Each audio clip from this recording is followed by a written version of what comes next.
Junior doctor. तो आज हम फिर से आपके लिए लेके आए हैं 10 क्वेश्चन जिसका मेन मोटिव रहेगा, एम रहेगा सरकारी नौकरी। और ये जो है 10 क्वेश्चन प्रत्येक दिन प्रैक्टिस करेंगे। इसमें सारे क्वेश्चन भी और इम्पोर्टेंट होंगे। साथ ही इस चैनल पे कॉलेज स्टडी भी कराई जाती है और वैकेंसी की तो तैयारी करा ही रहे हैं। तो इसलिए जुड़ जाइए और हमारे साथ जुड़ कर अपने लाइफ को जरूर इस साल सफल बनाइए। तो चलिए फिर से आपका 10 क्वेश्चन के मैराथन में आपका स्वागत है। तो चलिए पिछले वीडियो की तरफ फिर से हम आज आपके लिए 10 क्वेश्चन लेके हाजिर हुए हैं। ठीक, ये एम्स का जो रिलेटेड जो एग्जाम है ट्रेसर का, उससे लिया गया क्वेश्चन है। ठीक, और ये क्वेश्चन बहुत ही अच्छा है। ठीक, तो ये आपका ओटी ट्रेसर हो गया, उस जीएनएम एएनएम हो गया, इस सब के लिए बेस्ट है। तो इसको ज़रूर देखिए। ठीक, तो चलिए शुरू करते हैं। आपका ये फर्स्ट क्वेश्चन जो पिछले वाले वीडियो में प्रोवाइड कराए थे, बहुत सारे जूनियर डॉक्टर ने इसका आंसर दिया था। तो चलिए आज क्वेश्चन को डिटेल से देखते हैं। तो चलिए इसका आंसर देखते हैं क्या होगा। लिखा है what is the purpose of keeping an injured person warm, यानी घायल व्यक्ति को गर्म रखने का उद्देश्य क्या है। तो कोई व्यक्ति जो घायल हो गया उसको गर्म रखने का क्या उद्देश्य हो सकता है। तो सबसे पहले देखिए, कोई भी घायल व्यक्ति होता है तो उसका सबसे पहले क्या होता है, बॉडी का टेम्परेचर क्या होता है, डाउन होते जाता है, यानी बॉडी का टेम्परेचर लो होते जाता है। ठीक, और इस कंडीशन में क्या हो जाता है, हाइपोथर्मिया हो जाता है। बॉडी टेम्परेचर यदि लो हो जाता है तो क्या हो जाता है, हाइपोथर्मिया। इसको क्या कहते हैं, इज कॉल्ड हाइपोथर्मिया। क्या बोला जाता है, हाइपोथर्मिया बोला जाता है। ठीक, तो हाइपोथर्मिया में आपका बॉडी का टेम्परेचर लो हो जाता है। ठीक, तो सबसे पहले उसको क्या करना चाहिए, गर्म चीज़ों से ढक देना चाहिए, कंबल से ओढ़ाना लपेट देना चाहिए, ताकि उसका बॉडी का टेम्परेचर क्या है, मेंटेन रहे। बॉडी का टेम्परेचर कम होगा, हाइपोथर्मिया हो जाएगा, तो सही से उसका ऑर्गन काम नहीं कर पाएगा, उसका क्या सांस नहीं ले पाएगा सही से, और उसके ब्लड सर्कुलेशन सही से नहीं हो पाएगा। तो ये सब में दिक्कत आ सकता है। तो सबसे पहले हम क्या करेंगे, उसको हाइपोथर्मिया से रोकेंगे, बचाएंगे। ठीक, तो पहला उद्देश्य यही हो जाएगा। ठीक, बिल्कुल सही हो जाएगा। दूसरा, अपन दर्द को कम करने के लिए बिल्कुल गलत है। रिकवरी तेज करने के लिए भी गलत हो जाएगा। ठीक, और चौथा ऑप्शन है रक्त परिसंचरण को सुधार करने के लिए, ये भी गलत हो जाएगा। ठीक, तो यहाँ पर राइट आंसर क्या हो जाएगा, ऑप्शन नंबर आपका फर्स्ट ये सही हो जाएगा, बिल्कुल ठीक। इसके बाद अगला क्वेश्चन पर चलते हैं। अगला क्वेश्चन आपके सामने 72 लिखा है what is the first step in any first aid situation, यानी किसी भी प्राथमिक चिकित्सा स्थिति में पहला कदम क्या है। तो सबसे पहले जो हम क्या करते हैं प्राथमिक चिकित्सा में, जिस स्थान पे आपका घटना हुआ, किसी का घटना हुआ, तो उस स्थान को क्या करते हैं, उस स्थान पे सेफ स्थान पे क्या करते हैं, उसको रखते हैं, सेफ जगह पे उसको क्या करते हैं, रखते हैं, ताकि आग पानी बिजली ये सबसे जो, या एक्सीडेंट से किसी से भी दुर्घटना हुआ या कुछ भी हुआ है, तो उस स्थान से आप क्या करेंगे, उसको सेफ स्थान पर पहले शिफ्ट करेंगे सबसे पहले। उसके बाद आप क्या करेंगे, चिकित्सा सहायता के लिए कॉल करेंगे और आप देखेंगे, उसका जांच करेंगे, मतलब कोई चीज़ होगा तो उसको प्राथमिक चिकित्सा के तौर पर सबसे पहले देंगे, और रक्तस्राव का नियंत्रण ये सब बाद में करेंगे। तो चलिए पहला ऑप्शन यहाँ पे लिखा है चिकित्सा सहायता के लिए कॉल करेंगे, ये तो दूसरी नंबर पर करेंगे। सबसे पहले क्या करेंगे, बी में लिखा है सुरक्षा के लिए घटनास्थल का आकलन करेंगे, ये भी बिल्कुल सही है, ये ही ऑप्शन सबसे अच्छा है। ठीक, और तीसरा में प्रतिक्रियाशीलता की जांच करेंगे, ये प्रतिक्रियाशीलता की जांच उसके बाद करेंगे तीसरा नंबर पर, और चौथा नंबर पर रक्तस्राव को नियंत्रित करेंगे। ठीक,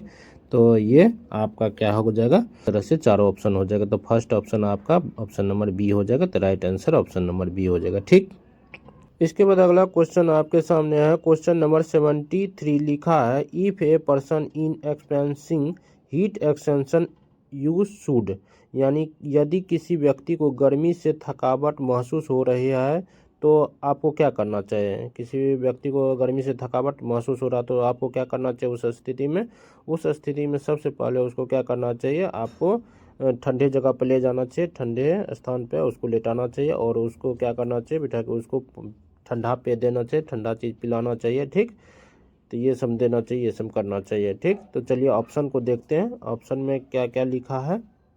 फर्स्ट ऑप्शन में लिखा है उन्हें गर्म पेय दे, ये बिल्कुल नहीं देना चाहिए, ये उससे गर्मी से और परेशान हो उसे गर्म पेय दे नहीं देना चाहिए। दूसरा, उन्हें ठंडे वातावरण में ले जाना चाहिए, ये बिल्कुल सही है, उसे ठंडे वातावरण में ले जाना चाहिए। तीसरा, उन्हें काम करते रहने के लिए प्रोत्साहित करना चाहिए, ये भी गलत हो जाएगा। उन्हें गर्म कपड़े में लपटे, ये भी गलत हो जाएगा। तो राइट आंसर क्या हो जाएगा यहाँ पे, उन्हें ठंडा वातावरण में ले जाएं, तो उन्हें ठंडे वातावरण में ले जाना चाहिए, सही हो जाएगा। उसके बाद अगला क्वेश्चन 74 लिखा है the recovery position is use for the someone who is, यानी रिकवरी पोजीशन का उपयोग ऐसे व्यक्तियों के लिए किया जाता है जो क्या हो, जो बेहोश हो पर सांस ले रहा हो। तो ऐसे व्यक्ति के लिए क्या जाता है, जो अनकॉन्शियस हो, अनकॉन्शियस पर्सन हो बट सांस ले रहा हो, ब्रीथिंग कर रहा हो, बट ब्रीथिंग कर रहा हो, तो उसके लिए हम क्या करते हैं, उसके लिए रिकवरी पोजीशन में डाला जाता है। रिकवरी पोजीशन एक ऐसा मतलब पोजीशन है, जो प्रक्रिया है जिसमें क्या किया जाता है, सांस नहीं सही से नहीं ले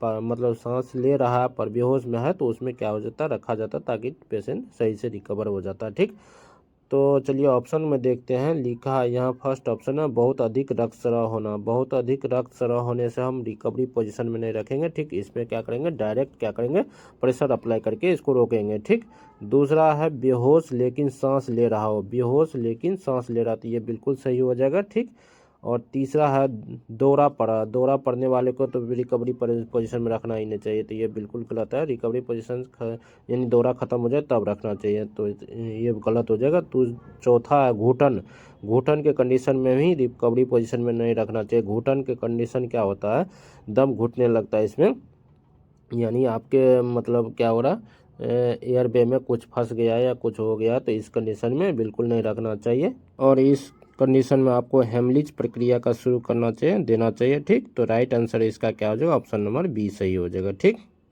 इसके बाद अगला क्वेश्चन पर चलते हैं। अगला क्वेश्चन आपका है 75 लिखा, what is the most important thing to remember when providing first aid, यानी प्राथमिक चिकित्सा प्रदान करते समय याद रखने वाली सबसे महत्वपूर्ण बात क्या है। तो सबसे पहले जब हम प्राथमिक चिकित्सा दे रहे हैं तो उस कंडीशन में हमको सबसे पहले क्या याद रखना चाहिए, क्या करना चाहिए। सबसे पहले जो है इस कंडीशन में व्यक्ति को, पेशेंट को जो होता है सुरक्षित स्थान पर ले जाना चाहिए और वहाँ पे वातावरण को शांत रखना चाहिए, ताकि ये जो आप क्या है अच्छे से सोच पाएँ और वो पेशेंट अच्छे से ट्रीट मतलब कर पाएँ। ठीक, अच्छे से उसका प्राथमिक चिकित्सा दे पाएँ। तो चलिए पहला ऑप्शन मेरे शीघ्र और निर्णायक रूप से कार्य करना चाहिए, ये बिल्कुल गलत है। उतना जल्दी फास्ट करने में गलती भी हो सकता है। ठीक, तो बी में लिखा शांत रहे और स्थिति का आकलन करे, ये बिल्कुल सही है। फर्स्ट में शांत रहना चाहिए और स्थिति का आकलन करना चाहिए, सही हो जाएगा। ठीक, उसके बाद सी ऑप्शन में लिखा आगे और अधिक नुकसान होने से बचें,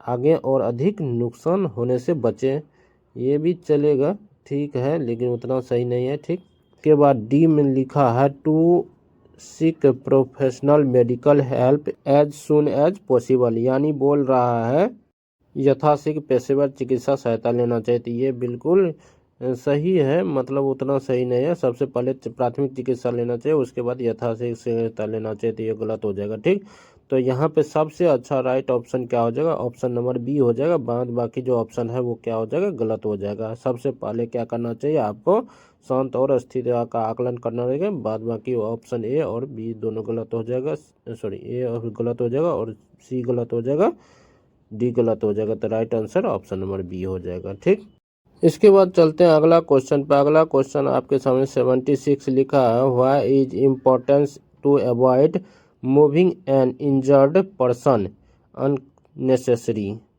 यानी बोला किसी घायल व्यक्ति को अनावश्यक रूप से स्थानांतरित करने से बचना क्यों महत्वपूर्ण है, यानी कोई घायल व्यक्ति है उसको अनावश्यक रूप से स्थानांतरित किया जा रहा है, तो उसमें क्यों बचना जरूरी है। तो इस कंडीशन में क्या हो सकता है, आदमी को हम अनावश्यक रूप से जब स्थानांतरित करेंगे तो क्या होगा, पेशेंट और भी चोटिल हो सकता है।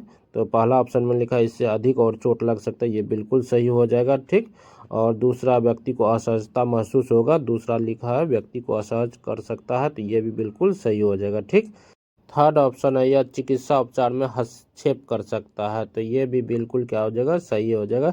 चिकित्सा में क्या हस्तक्षेप कर रहा है, मतलब सही से ट्रीटमेंट नहीं होने दे रहा है, तो इधर से उधर स्थानांतरित करने से। ठीक, तो ये भी आपका सही हो जाएगा। तो यहाँ पे तीनों के तीनों ऑप्शन सही हो जाएगा, तो राइट ऑप्शन क्या हो जाएगा, उपरोक्त सभी हो जाएगा। ठीक, इसके बाद अगले क्वेश्चन पर चलेंगे। उससे पहले यदि अभी तक वीडियो को लाइक नहीं किया तो लाइक कर दीजिए और चैनल को सब्सक्राइब नहीं किया तो सब्सक्राइब कर लीजिए, बेल आइकन को दबा दीजिए ताकि हर लेटेस्ट वीडियो आपको सबसे पहले मिलता रहे। तो चलिए इसके बाद अगला क्वेश्चन देखते हैं। 77 लिखा है, what is the purpose of everything and injure limb, यानी घायल अंग को ऊपर उठाने का उद्देश्य क्या है।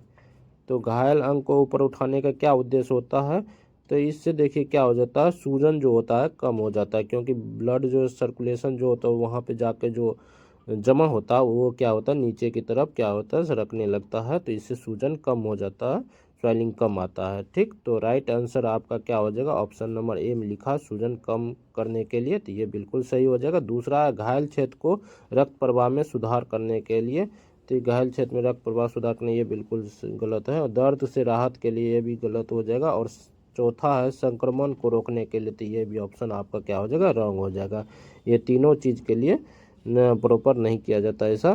तो ये बिल्कुल तीनों ऑप्शन गलत है। राइट ऑप्शन है सूजन कम करने के लिए, ऑप्शन नंबर ए बिल्कुल सही हो जाएगा। ठीक, इसके बाद अगला क्वेश्चन आपके सामने है। 78 लिखा है, what are some other useful item to include in a first aid kit, यानी बोल रहा है प्राथमिक चिकित्सा किट में शामिल करने योग्य कुछ अन्य उपयोगी वस्तु क्या है।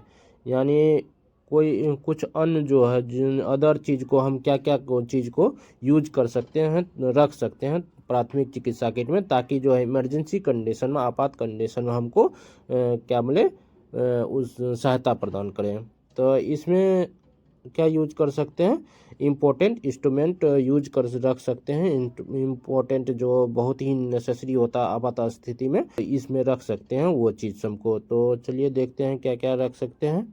तो चलिए यहाँ पे फर्स्ट ऑप्शन में देखिए लिखा है, डिस्पोजल दस्ताने, आईवी ड्रॉप, तत्काल कोल्ड पैक। तो ये जो है क्या कहते हैं, डिस्पोजल दस्ताने, ये सब क्या करता है, इन्फेक्शन को क्या करता है, फैलने में से रोकता है, इन्फेक्शन फैलने नहीं देता है। तो इन सब सारे चीज़ को हम क्या कर सकते हैं, बिल्कुल रख सकते हैं प्राथमिक एड किट में। दूसरा, हैंड सैनिटाइजर, एंटीसेप्टिक वाइप्स और सीपीआर फेस सिलेंडर।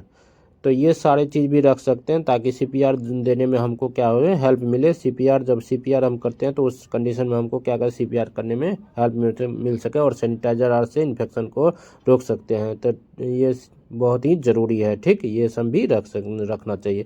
उसके बाद प्राथमिक चिकित्सा मार्गदर्शन या निर्देशित पुस्तिका, ये भी रखना चाहिए ताकि जब आपको कोई भी पेशेंट मिले जो क्या हो, इंजर्ड हो गया, कुछ भी हो गया है, तो उस समय आप क्या सके, उस पुस्तक को देख के आप उसका ट्रीटमेंट कर सके। ठीक, तो यहाँ पे तीनों ऑप्शन सही है। तो यहाँ पे राइट ऑप्शन क्या हो जाएगा, ऑप्शन नंबर 4 हो जाएगा, उपरोक्त सभी। ठीक, इसके बाद अगला क्वेश्चन आपके सामने है। क्वेश्चन नंबर लिखा है 79 लिखा है, what is the include in the universal choking signing, यानी बोला सार्वभौमिक घुटन संकेत में क्या शामिल होता है। सार्वभौमिक घुटन जो होता है, इसमें क्या करता है, पेशेंट अपने दोनों हाथों से क्या करता है, गले को दबाता है। और वो सही से बोल नहीं पाता है तो वो अपने हाथों को गले से दबा के इशारा करता है कि मुझे सांस लेने नहीं आ रहा है, दम घुट रहा है। ठीक, तो चलिए देखते हैं ऑप्शन में। ऑप्शन में पहला ऑप्शन में लिखा जोर जोर से खांसना। तो ये बिल्कुल गलत हो जाएगा। जोर जोर से खांसना, इसमें पूरी तरह से क्या होता है, श्वसन तंत्र जो होता है बाधित नहीं होता है। तो ये थोड़ा सा भी कुछ जाता है तो वो खांसी होता है। तो ये उतना सही नहीं, ये गलत हो जाएगा। दूसरा है, एक हाथ से पेट को पकड़ना, ये भी गलत हो जाएगा। पेट पकड़ना ये दम घुटने में नहीं आता। तीसरा है, दोनों हाथ से गले दबाना। तीसरा है, दोनों हाथ से गले दबाना। तो ये बिल्कुल सही हो जाएगा। दोनों हाथ से गले दबाना ये घुटन का संकेत है। ठीक, और चौथा है आपका मदद के लिए हाथ हिलाना। तो ये बहुत सारे चीज़ में देखा जा सकता है, बहुत कंडीशन में मदद के लिए हाथ हिला सकता है। तो ये बिल्कुल गलत हो जाएगा। ठीक, तो यहाँ पे राइट आंसर जो है क्या हो जाएगा, दोनों हाथ से गले दबाना हो जाएगा। ठीक, इसके बाद अगला क्वेश्चन आपके सामने है। क्वेश्चन नंबर 80 लिखा है, under the national service scheme in India which programme was launch, यानी भारत में अंतर्राष्ट्रीय सेवा योजना के अंतर्गत कौन सा कार्यक्रम शुरू किया गया था। तो कौन सा कार्यक्रम शुरू किया गया था, ये राष्ट्रीय सेवा योजना NSS यानी नेशनल सर्विस स्कीम जो होता है, ये कोविड-19 के दौरान शुरू किया गया था। ठीक, इसके अंडर जो है बहुत सारे युवाओं को क्या किया जाता है, प्रोत्साहित किया जाता है सामुदायिक सेवा में भाग लेने के लिए। ठीक, तो ये कोविड-19 के दौरान चला था ये सेवा। इसमें जो होता है, ये युवाओं ने अवेयरनेस कैंपेनियन, जागरूकता अभियान, मास्क वितरण यानी मास्क का डिस्ट्रीब्यूशन कराया था, और maintain the social awareness distance, maintain the social distance, सामाजिक दूरी बनाए रखने में, और आपका असिस्टिंग हेल्थ सर्विस यानी स्वास्थ्य सेवाओं में सहायता प्रदान किया था। ये सारे तो इस तरह से बहुत महत्वपूर्ण भूमिका निभाए थे ये NSS कोविड-19 के दौरान। ठीक, तो पहला ऑप्शन देखते हैं यहाँ पर लिखा स्वस्थ भारत अभियान, ये बिल्कुल रॉन्ग हो जाएगा। दूसरा है कोविड-19 जागरूकता अभियान, ये बिल्कुल सही है। अवेयरनेस कैंपेनियन चलाया था कोविड-19 के दौरान, यही बिल्कुल सही हो जाएगा। उसके बाद तीसरा है सेवा योजना अभियान, तो ये भी क्या हो जाएगा, रॉन्ग हो जाएगा। ठीक, ये भी नहीं चलाया था। और नारी सुरक्षा अभियान, ये भी रॉन्ग हो जाएगा। ठीक, तो इसका राइट आंसर क्या हो जाएगा, जागरूकता अभियान, कोविड-19 जागरूकता अभियान। ठीक, इसके बाद अगला क्वेश्चन आपका है 81। ये क्वेश्चन आप क्या कीजिएगा, कमेंट बॉक्स में इसका आंसर भेजिएगा। ठीक, और उसी तरह 82 है, ये भी आप क्या कीजिएगा, क्वेश्चन का आंसर भेजिएगा। और लास्ट क्वेश्चन है 83, ये भी इसका भी आंसर आप कमेंट बॉक्स में ज़रूर भेजिएगा। ये तीनों क्वेश्चन का जो आप है आंसर कमेंट बॉक्स में ज़रूर से ज़रूर इसका आंसर भेजिएगा। ये तीनों क्वेश्चन क्या है, जीके से संबंधित है। ठीक, तो इस सारे क्वेश्चन का आंसर आप ज़रूर कमेंट बॉक्स में भेजिएगा। ठीक, और कोई भी दिक्कत होगा आपको तो आप इस व्हाट्सएप नंबर पर मैसेज कर सकते हैं, और यहाँ पे PDF ले सकते हैं, ग्रुप में ज्वाइन कर सकते हैं। दोनों गर्ल्स बॉयज़ के लिए अलग अलग ग्रुप है। ठीक, कोई भी दिक्कत होगा तो सारा चीज़ यहाँ पे पूछ सकते हैं। तब तक के लिए bye bye, take care and thank you for watching my video.